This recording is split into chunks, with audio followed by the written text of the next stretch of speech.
Hello there and welcome back to Doodle Rust Designs, your one-stop shop for all your character design, illustration and doodle needs. Today's video is another one of the how-to series where I'm going to explore the use of colour palettes. These designs here are taken from last week's kind of first how-to example where I looked at the notion of human proportion. The idea that one head size for a standardized kind of male figure, that head will fit again down the body 7.5 times. Sometimes you might see it as 8. For the female form it's around about 6.5, but that will then just give you a kind of a basis to work from. Across the other characters, I then explored the idea that you can experiment with those proportions.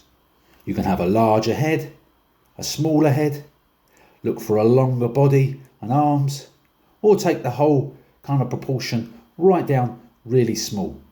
But all the time kind of keeping each of the body parts, the head, the torso and the legs, kind of in relationship to each other. So they don't look too out of proportion against themselves. What I'm going to do today is look at the idea of choosing certain colours to go for each of these characters.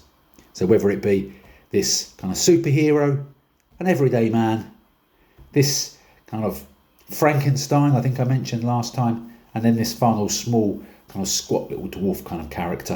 I'm going to explore the idea of colours that work harmoniously, colours that are warm or cold, and then equally looking at the idea of highlights, lowlights, shadows, where the direction of light is coming from, and I'll probably set my light from over here. So I know that all of my light and dark areas are consistent against that light source. I'm going to start with this character here. I think I was sort of looking at the idea of him being kind of a superhero, whether it's Captain Doodle Russ or the Super Doodle, and I'm going to use colours that are going to fit inside of his outfit. As I mentioned before, I tend to always have a lot of my characters having their hair colours kind of in that orange, that ginger kind of spectrum. Being a man of the orange persuasion myself, that kind of echoes a lot in my characters. So I'm going to work on this character here using a mixture of warm oranges. There'll probably be some reds and yellows mixed in there too, kind of warm, harmonious colours, and then set against it some blues, so some cooler colours that are complementary, so colours that sit on the opposite end of the colour wheels, diagonal from each other, but they work with each other, they kind of make each other pop. So over the course of this video, I will at times speed up the footage, other times slow it down and talk you through some of the techniques as I begin to lay the colours into my characters.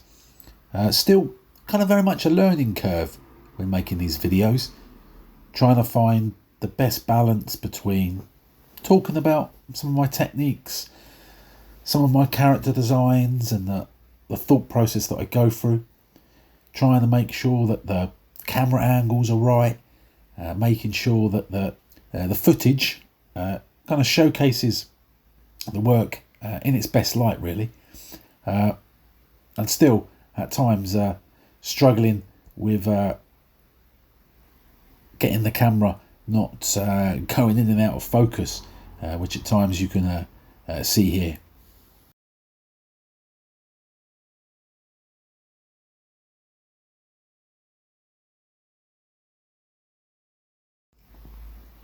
So here as I just start to lay down the first kind of layer of the kind of light orange onto the gloves, I tend to leave little areas of either the white of the paper as a kind of a highlight layer to suggest where the light is coming from, on this instance coming from the top right of the page, just to give that added sense that the characters have that 3D quality to them.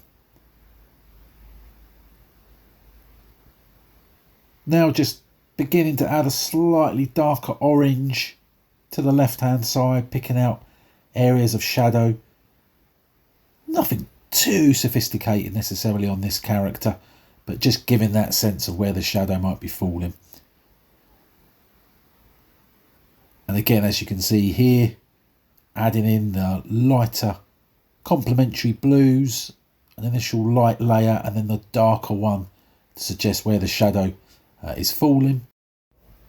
And as we just zoom in here to the logo across his chest, still some of the little things that I'm noticing when I'm kind of editing this footage, just that want to make sure that the pictures are staying sort of crisp and sharp. So any kind of feedback on how that can be sort of improved upon by people that are watching my videos would be gratefully received. I'm just looking at here now, just discussing that idea of that simple palette of warm and cold colours, the oranges and blues, always working from the idea that the light is coming down this right hand side, and then as we go across to the left, you're just getting some of those darker shadows, just to give a very basic sense that that light is going across that 3D form. On this second character, again, I'm still going to work with the idea of some colours that work well together, harmonious colours, but just introducing a little bit of maybe texture on top with some colour pencil. So an initial alcohol based marker first of all, and then laying over the top some of that colour pencil just to add that little bit of grain, a little bit of textural quality.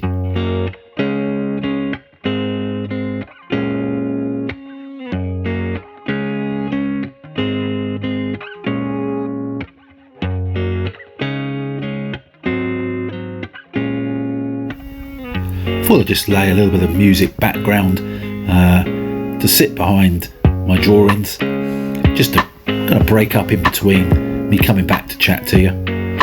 As you can see here, I've laid down two different types of kind of skin tone colours onto the face. I always kind of like to make little areas like the nose, underneath the eyes, just where kind of the shadows falling, just stand out a little bit more with slightly kind of darker pink colour. And here I'm hoping it can sort of show up on the screen a little bit. It's a little bit lighter on the screen than kind of in the flesh, let's say. I'm working a little bit of colour pencil over the top.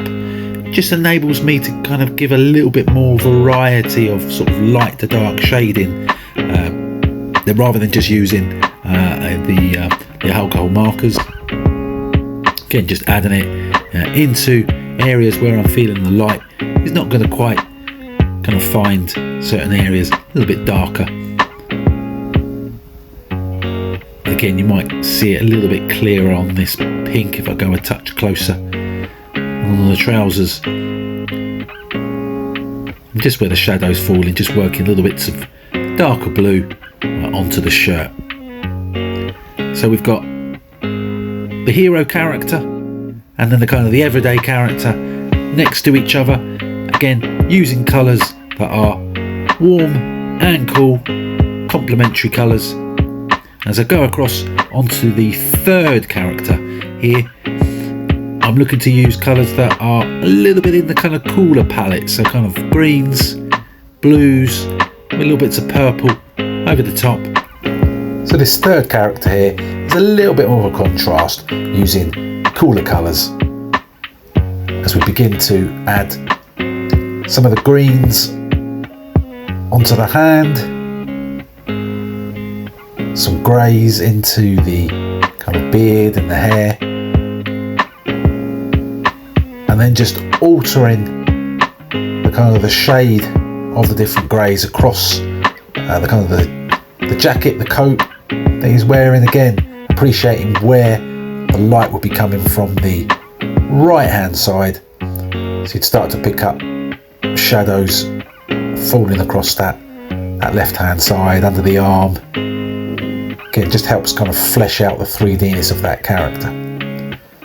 Like with the use of the colour pencil on the second character, I thought I'd just explore maybe using a bit of graphite pencil at this point, working it over the top of the trousers, not only as a way of appreciating some some contrast to the tone there, but also adds that little bit of kind of grainy quality. It sits quite nicely over the top of the alcohol markers, just as a little bit of a contrast.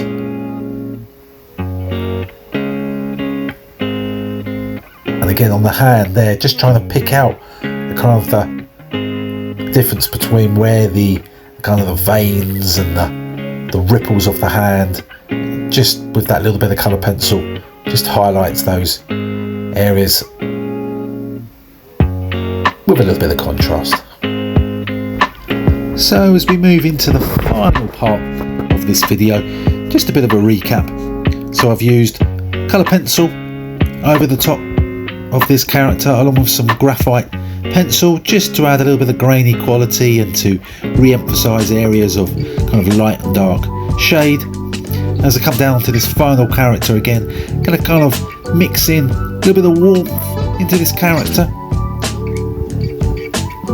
just showing some warm qualities of oranges, the kind of the tan like leather quality to his kind of waistcoat and his hat, and then finishing off by adding some kind of making a little bit of texture into his beard, and as you can see there on his kind of vest like top. Again, across all of these pieces I was keen to explore that idea of kind of a mixed media approach. So as we wrap up for this kind of final minute or two of this video, I've used a range of alcohol based markers today, looking at warm and cold colours, looking at harmonious colours and complementary colours that work well with each other, mixing in some elements of colour pencil and graphite to give some extra emphasis on light and dark shades, and also a little bit of textural quality too. Now I was planning on this video to continue on and add colours into my kind of portraits, my emotion and expression drawings that I did in my last video. So remember, I had these kind of two sets of characters here, the youngsters and the businessmen across the top, and then the kind of the horror-like characters at the bottom, the Frankenstein, and a sort of a developed version on the right hand side down here of the kind of the villager, the woodcutter kind of character. But what I plan to do is to put this into a second video where I talk about the backgrounds, incorporating background elements into the characters. So do please come back for that video, which will be appearing on the channel very shortly. But until then, keep doodling.